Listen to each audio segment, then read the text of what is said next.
মৎস্য ও প্রাণীজ সম্পদ যে মাননীয় উপদেষ্টা রয়েছেন তার কাছে আমরা একটা 15 দফার প্রস্তাবনা দিয়েছি। যেই দফার আলাপ আলোচনাগুলো ছিল মূলত এই মৎস্য প্রাণীজ সম্পদ সম্পর্কিত, বিশেষ করে ধরেন আমাদের এই যে সামগ্রিকভাবেই বাজারের একটা সিন্ডিকেট, পরিবহনের একটা সিন্ডিকেট, দ্রব্যমূল্যের ঊর্ধ্বগতি, দ্রব্যমূল্য সেখানে ধরেন মৎস্য প্রাণীজ সম্পদ মন্ত্রণালয়ের সাথে যেগুলো সংশ্লিষ্ট আছে, বিশেষ করে মাছ, মাংস, দুধ, এই রকমের যে আপনার সেক্টরগুলো, সেইখানে কিভাবে আপনার প্রথমত এই উৎপাদনকে নিরাপদ করা যায়। কারণ আপনারা জানেন যে আমাদের সাধারণ মানুষ পাঙ্গাস এবং তেলাপিয়া মাছের মতো যে মাছগুলো খায়, সেখানে এতটা বিষাক্ত আপনার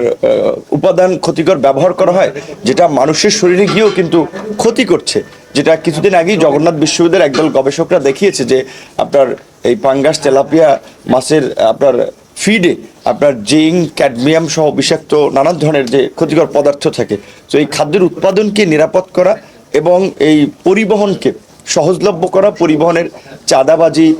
বন্ধ করা এবং মানুষের আপনার নাগালের মধ্যে নিয়ে আসা খাদ্যদ্রব্যের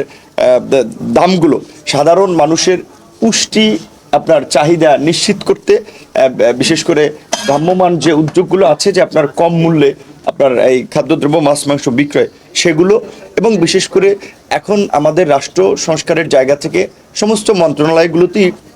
সমস্ত সরকারি অফিসে আমরা একটা দাবি জানিয়েছি, বিশেষ করে যারা দুর্নীতিবাজ, অসৎ এবং দলদাস কর্মকর্তা ছিলেন তাদের বিরুদ্ধে অনতিবিলম্বে ব্যবস্থা গ্রহণ। কারণ তাদের বিরুদ্ধে যদি ব্যবস্থা গ্রহণ না করা হয় তাহলে তারা এই কার্যক্রমকে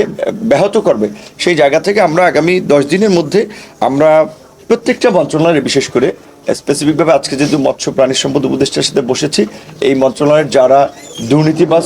অসৎ এবং দলবাজ কর্মকর্তা ছিল তাদের বিরুদ্ধে যেমন ব্যবস্থা গ্রহণের আহ্বান জানিয়েছি, একই সাথে যারা পেশাদার, সৎ এবং ডেডিকেটেড তাদেরকেও কিন্তু আমরা নিয়ে কাজ করার আহ্বান জানিয়েছি। 10 দিনের মধ্যে তাদের সম্পদের এবং বিশেষ করে